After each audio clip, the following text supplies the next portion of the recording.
cristã precisa ser regada diariamente para florescer.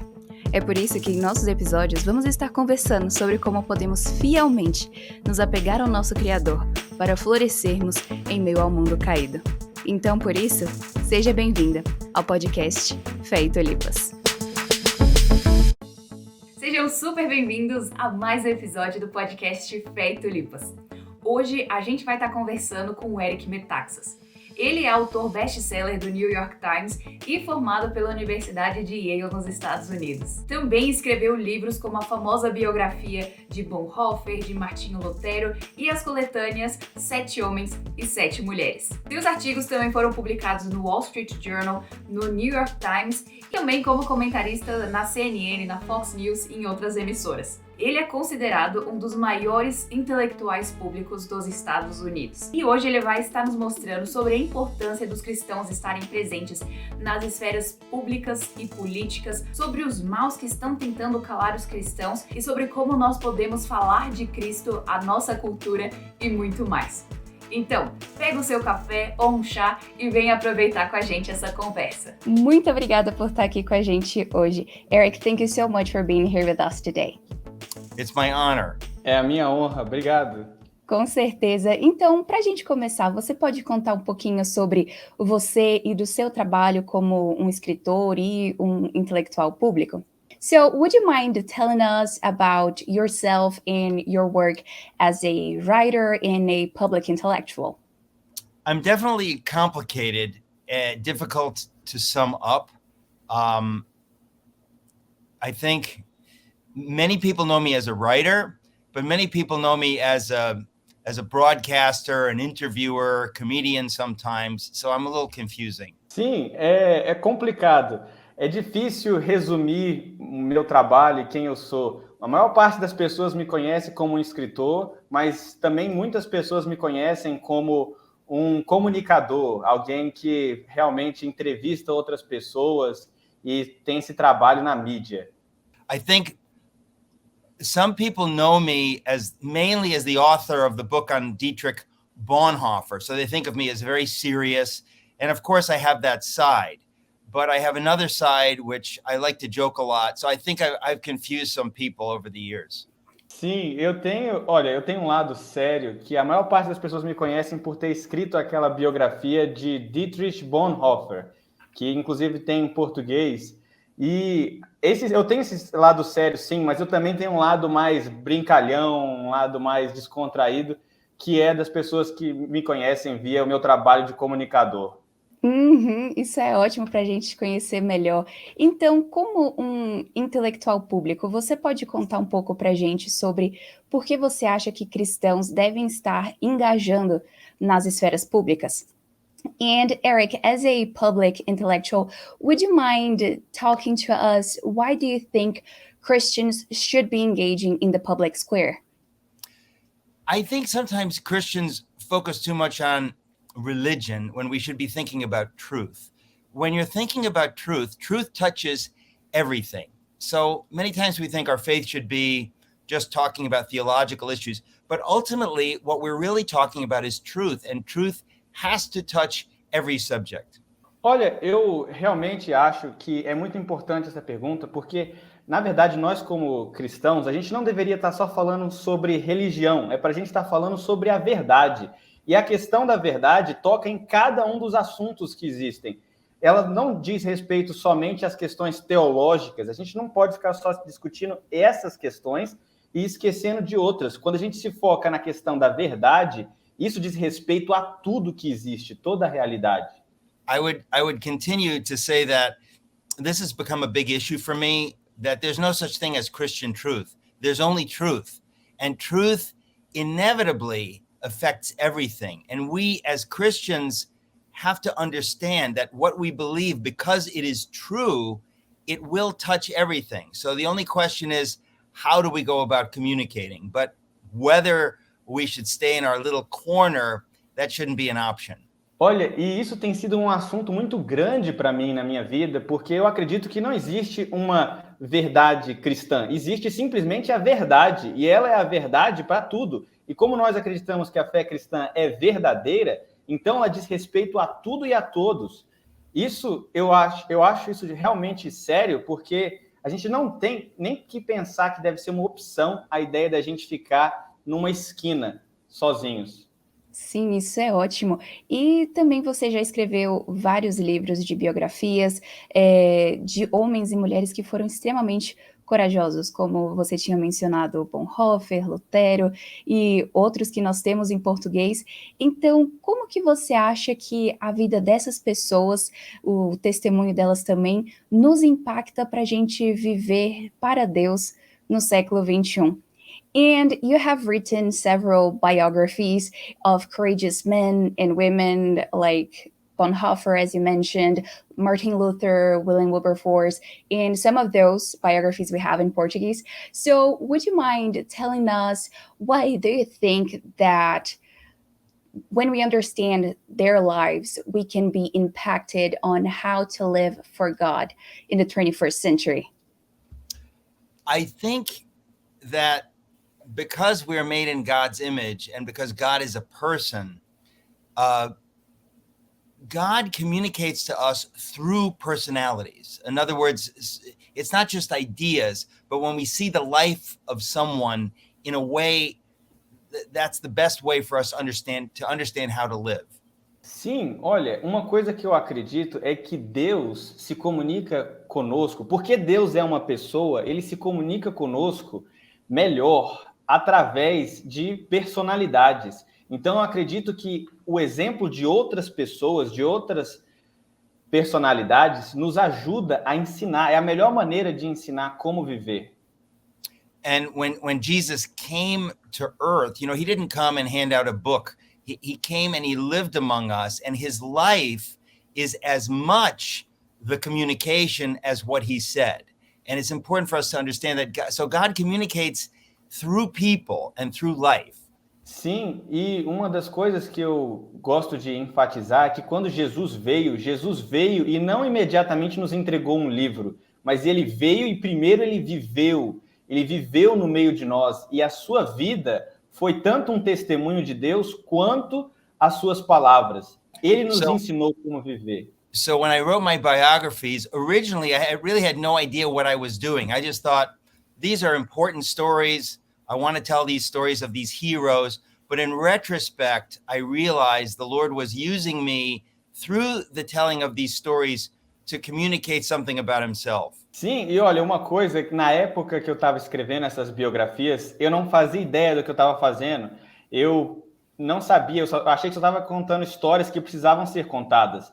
Mas logo depois eu comecei a entender, depois que aconteceu, em retrospectiva, que Deus estava usando aquilo que eu estava escrevendo para ensinar as pessoas em como viver a vida cristã. And I also have to say that when I wrote my books, I realized that in the time each of these heroes was living, not just in the 3 books you mentioned, but in my book 7 Men and in my book 7 Women, it's easy for us to think, oh, how wonderful they were. But in their day, they faced tremendous challenges, and we have to remember that. E uma das coisas que eu percebo também é que na vida dessas pessoas, não só essas 3, Rebeca, que você mencionou, mas também no meu livro 7 Homens e também no meu livro 7 Mulheres, neles a gente está falando sobre pessoas que viveram em tempos em que, na época, elas enfrentaram tremendas dificuldades, tremendas ameaças e coisas difíceis que eles tiveram que superar, e a gente tem que se lembrar disso. And the reason I say this is because today, many Christians have this wrong idea that we're somehow supposed to avoid politics. And I think this is ridiculous. Bonhoeffer did not avoid politics. Wilberforce did not avoid politics. When you're speaking about truth, sometimes you cannot avoid politics. And if we're going to praise Bonhoeffer and praise Wilberforce, we have to understand this issue comes to us today, not whether to be involved in politics, but how to be involved in politics. E uma das coisas que é muito importante enfatizar aqui, por que eu estou mencionando essas dificuldades que essas pessoas tiveram no passado, é porque hoje em dia também nós estamos enfrentando perguntas como essas. Nós, no nosso tempo, também estamos enfrentando tremendas dificuldades. E muitas pessoas chegam para a gente e falam, não é certo você se envolver em política, Mas a questão é que Wilberforce se envolveu em política, Bonhoeffer se envolveu em política, e se a gente vai elogiar Bonhoeffer, elogiar William Wilberforce, e eles se envolveram em política, então como é que a gente pode falar que a gente não pode se envolver em política? Quando for necessário, a gente precisa se envolver. Não se vamos nos envolver, mas como vamos nos envolver.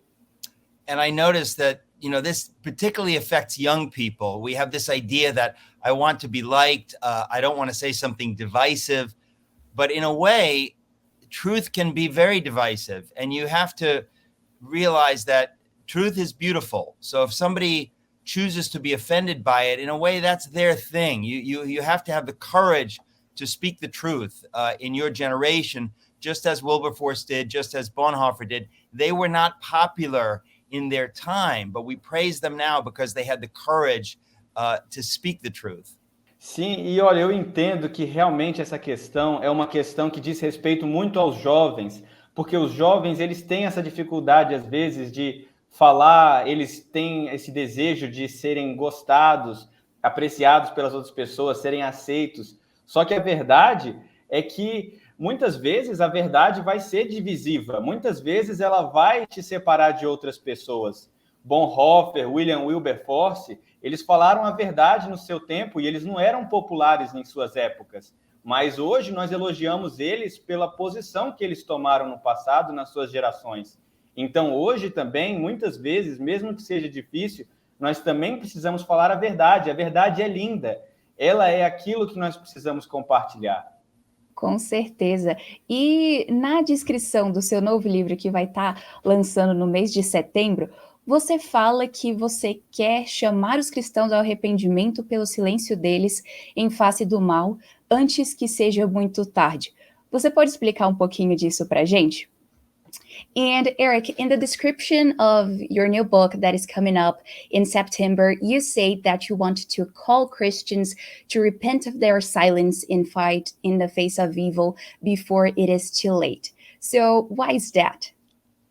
Well, I mean, let's put it this way. In Germany, the Christians who were quiet, who saw the rise of Hitler, they didn't know what they were doing. But what they did by their silence opened the door to unspeakable evil. And I think something similar is happening today in the church, certainly in the United States, but also in the West generally. Sim, claro. Olha, realmente o que eu estou querendo dizer aqui é porque na Alemanha, por exemplo, na época de Hitler, quando as igrejas e as pessoas, vários cristãos, ficaram em silêncio na ascensão de Hitler ao poder e toda aquela questão, eles não sabiam o que eles estavam fazendo, mas hoje nós sabemos que eles estavam viabilizando muitas coisas más, terrivelmente más, que começaram a acontecer na Alemanha nazista. E hoje, o que também, pelo menos nos Estados Unidos, está acontecendo, muitas pessoas na igreja buscam ficar caladas, buscam ficar em silêncio, e eu acredito que a mesma coisa está acontecendo, certamente aqui, mas também no Ocidente em geral. You can just talk about the idea of, let's say, socialism or Marxism. There's no doubt about it. This will harm people. Historically speaking, Marxism and socialism have brutalized people. And if we are silent as the church, when we see these ideas making inroads in the culture, the Lord will hold us responsible for the suffering of those on the other end of it. Olha, e realmente vamos ser bem práticos aqui. Coisas como o socialismo, coisas como o marxismo, essas coisas trazem um dano muito terrível. E não tem dúvidas de que a igreja vai ser afetada por isso e as pessoas vão ser prejudicadas por isso. E quando a gente fica quieto e não fala sobre isso, nós estamos permitindo que essas questões ameacem e machuquem muitas pessoas. I would say the same thing about cultural Marxism, what we call critical race theory. These are not just bad ideas, but they are fundamentally atheistic ideas. And because they're atheistic ideas, they lead to suffering. They don't lead to hope and to truth. And the church cannot be silent about these issues.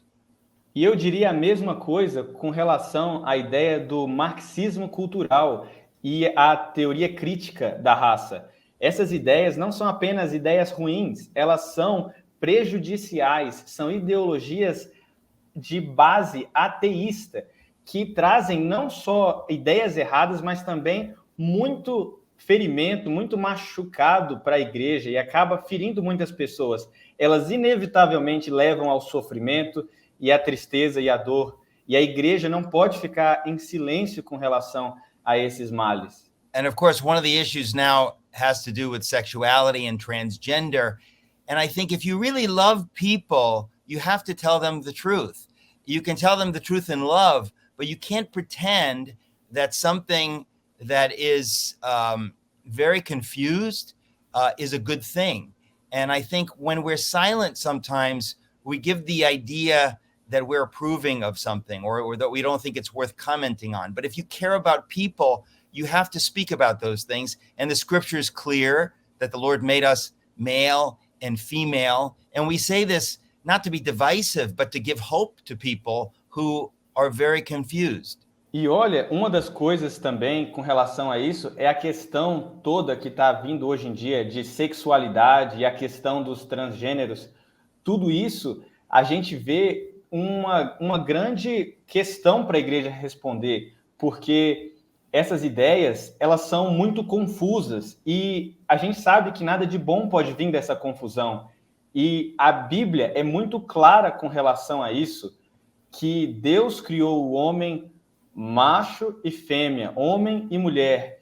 Então, a gente também tem que ser claros em relação a isso e compartilhar a verdade para as pessoas. Sim, com certeza. E esse é um ponto extremamente interessante para a gente estar refletindo. Então, você pode expandir um pouquinho para a gente do porquê essas ideologias e visões de mundo em si estão realmente afetando e tendo como alvo principal também a igreja? And Eric, everything you said was so important. So would you mind expanding a little bit for us on why those ideologies and worldviews are targeting the Christian church? Well, in a funny way, there's no way for them not to target the Christian church because you're dealing again with the issues of truth. The Bible is very clear on many things. And I think that when you're talking about any of the issues I mentioned, even when they are pretending not to be against the Bible or against God, ultimately that's where they're going. So let me start there. Olha, de uma maneira muito intrigante, Rebeca, eu acredito que é impossível para essas ideologias, para essas cosmovisões, não afetarem e atacarem a igreja, porque no final das contas nós estamos lidando com a questão da verdade.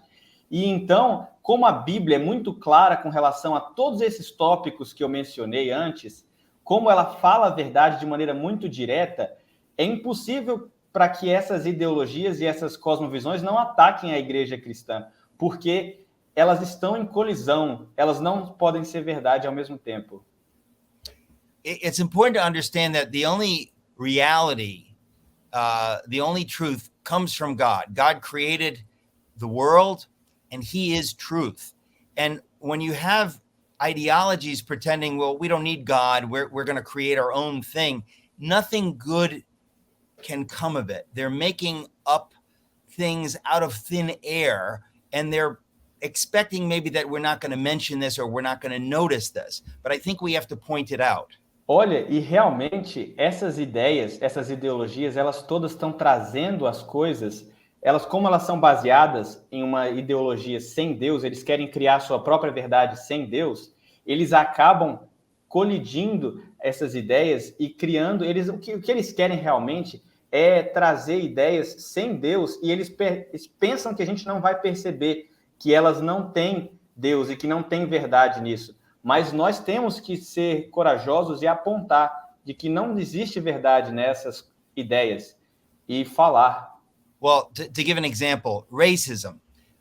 Christians have been at the forefront of the idea that slavery must be abolished, that racism is wrong, because in the Bible, it makes it clear that God is no respecter of persons, that he loves each of us equally. So when somebody who is not a Christian or doesn't respect the Bible says, I'm against racism, my question to you is why? Where do you get your ideas from? Olha, e vamos pegar um exemplo aqui por acaso. Vamos pegar a questão do racismo. O racismo, desde o início, os cristãos são as pessoas que estão indo contra a ideia do racismo, falando que a escravidão é errado, que é pecado. E quando alguém chega e fala, racismo é errado, alguém que não respeita a Bíblia, que não acredita em Deus e fala que racismo é errado, a pergunta que eu tenho para essa pessoa é, por quê? De onde você tira essas suas ideias? Porque se você não está respeitando a Bíblia... We have to say to people, for example, if you say there's no God, you believe in the idea of evolution and that we just evolved through chance to be what we are. So why is anything wrong? Why is racism wrong? Maybe some races are more evolved than other races. But if you're a Christian, you say, the Bible says that God created us in his image and everyone is equally sacred. So it's very important that we ground things in truth. And when you have the Bible, you can say how we got our ideas. If you don't, you're simply making it up and kind of demanding that people don't notice that you're making it up.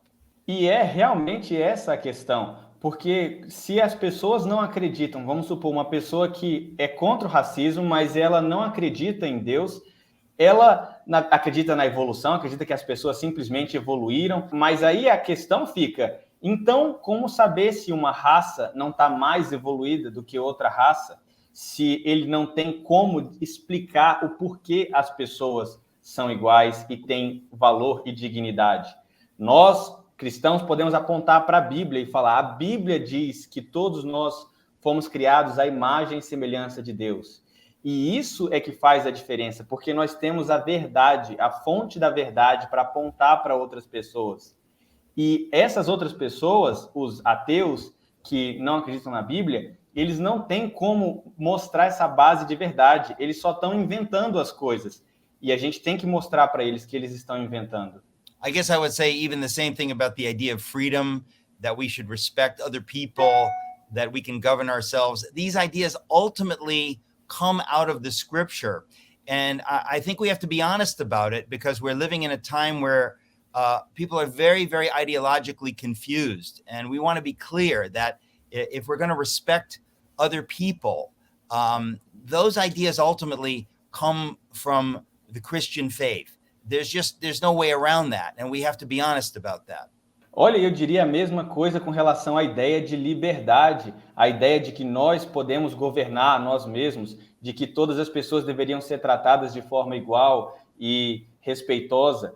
Todas essas ideias vêm, em última análise, dos princípios retirados das Escrituras, dos princípios da Bíblia. Então, muitas vezes, quando as pessoas tentam defender esses ideais longe de Deus, longe da Bíblia, eles estão tentando fazer algo que é impossível, eles não conseguem. E é importante ressaltar isso para as pessoas entenderem de onde essas ideias vêm.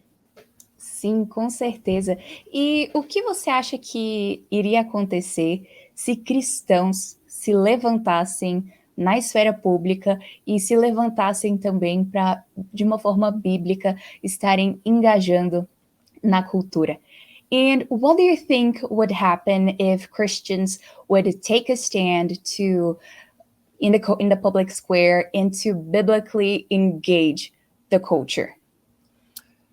I think we're obligated to biblically engage the culture. And the question is how, because there are a million ways to do it. But whenever somebody says to you, keep your faith private, I think that's like saying keep your math private or keep your science private. It's preposterous.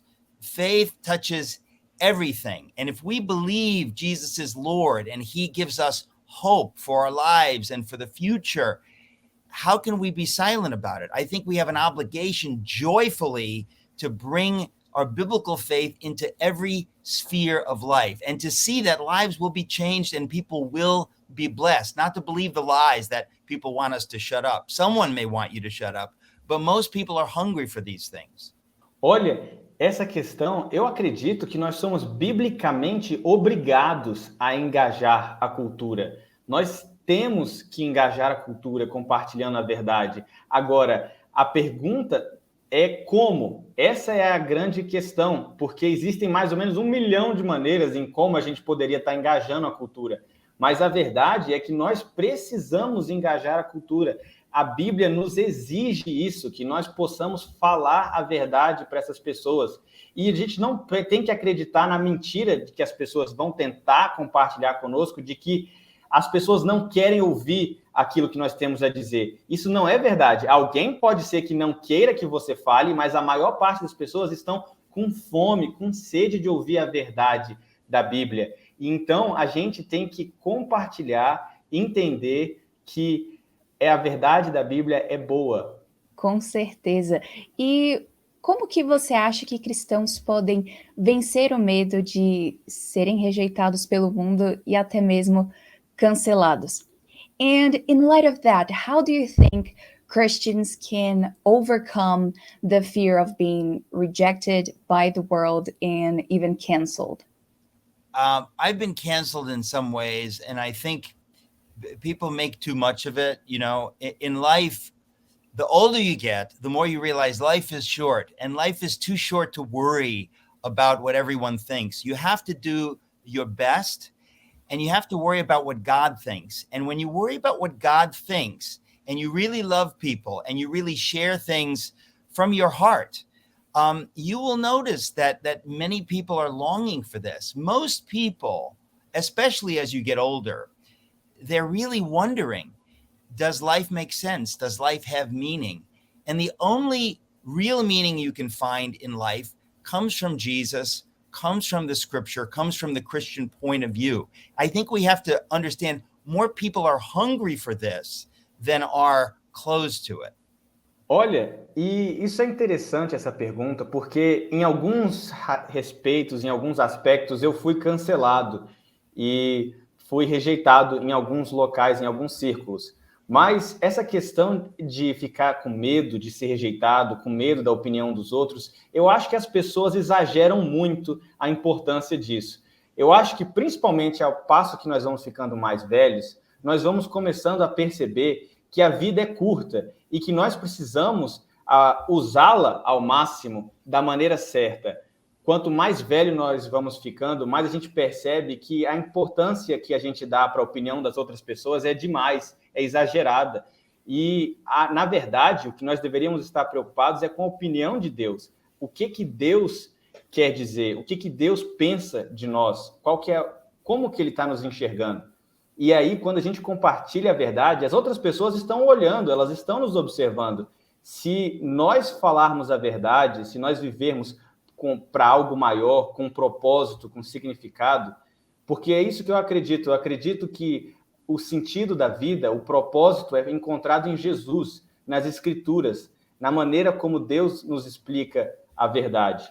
E as outras pessoas vão perceber e elas vão reparar que tem algo aí. E é isso que nós precisamos. As pessoas estão com sede e fome disso. Com certeza. Então, o que você diria para cristãos que acham que a gente não deve misturar fé e política? Você tocou um pouquinho nesse ponto mais cedo, mas você pode expandir um pouquinho para a gente? And Eric, you mentioned this before, but if you could expand, would be great. What would you say to someone, a Christian specifically, who thinks that people of faith should not get involved in politics? If you care about other people, and we're commanded by the Lord to care about other people, you have to, one way or the other, be involved in politics. To have an otherworldly view, to say, I'm not going to be part of this world, I'm not going to do anything like that, that's just not a biblical view. That's heresy, really. If you love other people, you're going to have to be involved one way or the other. Some people are going to be more involved, but the concept that Christians shouldn't be involved politically, it's simply a misunderstanding of Scripture. Olha, eu acredito que se você ama as outras pessoas, realmente, você vai se envolver, de um jeito ou de outro, vai acabar se envolvendo em algumas questões políticas, porque realmente, se você ama outras pessoas, se você se importa com o bem-estar de outros, você vai se envolver, realmente, talvez alguns mais, outros menos, mas na Bíblia nós vemos que a gente vai precisar, as escrituras nos apontam que a gente vai precisar nos envolver em algumas questões e falar a verdade e entrar nessa questão, porque em alguns aspectos a gente precisa abrir o jogo e falar a verdade sobre aquilo que nós acreditamos.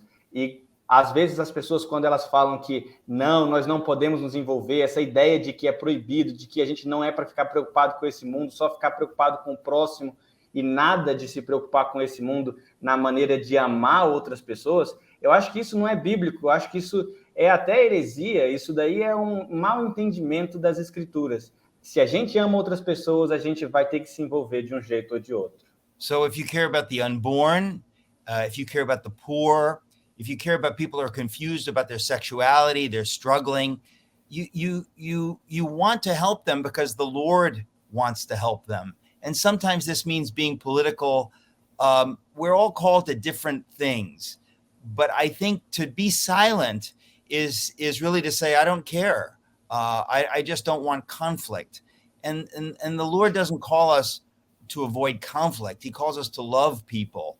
And all kinds of people are hungry for Christians to speak truth. And we have to be willing. Sometimes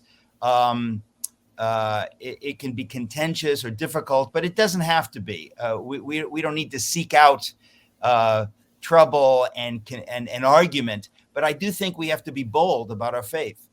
Sim, e muitas pessoas são chamadas para questões diferentes. Algumas são chamadas para questões mais claras de se envolver na política, outras nem tanto. Mas, de uma maneira ou de outra, a gente vai ter que se importar. Eu acho que se a gente se importa, por exemplo, com os bebês que não nasceram, que muitas vezes são abortados, com os pobres, se a gente se importa com questões de sexualidade, se a gente se importa com todos esses tópicos, é preciso que a gente fale alguma coisa. Se a gente se importa com as pessoas que estão confusas, é preciso que a gente fale. Se a gente não falar, a gente ficar em silêncio, a gente se abster, realmente, só porque a gente não quer conflito, a gente fica com medo de embates, a gente está falando que a gente não se importa, mas a gente deveria se importar, porque se Jesus se importou, é isso que a gente deveria fazer também.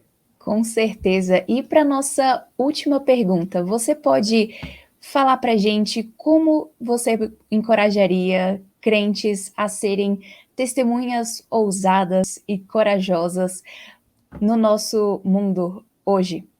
And for a final question, how would you encourage believers to be bold witnesses in our day and age? I think it's very important that we hang around with people who are emotionally healthy and who love Jesus, because it's contagious. Courage is contagious. You have to hang around people who have the joy of the Lord. When you have the joy of the Lord, you're not afraid to share. You really have a deep faith that is expressed in joy and in life and in truth. And that's the life the Lord calls us to live. He doesn't call us to live some religious life, fearing, debate or fearing bringing things up, or whatever. We're supposed to share. We're supposed to be overflowing with our faith, and to find people who have that kind of attitude. Spend time with them, pray with them.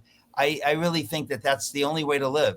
Eu diria assim, como conselho, passe tempo, fique junto de pessoas que realmente elas são corajosas, pessoas que amem o Senhor, que tenham a alegria do Senhor, que tenham convicção plena dentro de si daquilo que elas acreditam, daquilo que elas creem. E essas pessoas, com essa alegria, que tem a alegria do Senhor, isso é contagiante, isso vai passar para você, isso vai passar para outras pessoas. A coragem é contagiante. Se você ficar perto de pessoas que amam o Senhor, ore com elas, esteja com elas, leia a Bíblia com elas, estude com elas, e você vai ver que você vai se tornar melhor com essas pessoas que estão emocionalmente saudáveis porque amam e são alegres no Senhor. Com certeza. Então, muito obrigada por toda a sabedoria e todo o encorajamento que você compartilhou com a gente. Foi muito bom estar aqui com você hoje. So, Eric, thank you so much for all your time and all the wisdom you shared with us. It was a great joy to have you on the podcast today. It really is my honor, and I want to return the compliment and say that I'm just proud of both of you doing what you're doing. We need to get the word out about what is true, about what is life. We're talking about life, and so I'm just grateful for the opportunity. Thank you. Anytime. Com certeza, Rebeca, eu gostaria de devolver o elogio. Muito obrigado. Realmente é uma honra para mim estar aqui. Gostaria de elogiar vocês dois pelo trabalho que vocês estão fazendo, pela maneira como vocês estão espalhando a palavra. Realmente é isso que nós precisamos, espalhar a verdade, a vida. É disso que nós estamos falando. E foi um prazer. Muito obrigado. Com certeza. Muito obrigada por ter escutado mais um episódio do podcast Fé e Tulipas. Foi uma alegria enorme ter tido você aqui. Então, se você gostou, não esquece de se inscrever no canal, ativar o sininho, dar o seu like e colocar o seu comentário aqui embaixo. Então, que nós possamos estar sendo ousados para compartilharmos a mensagem de Cristo. E a gente se vê no episódio da semana que vem.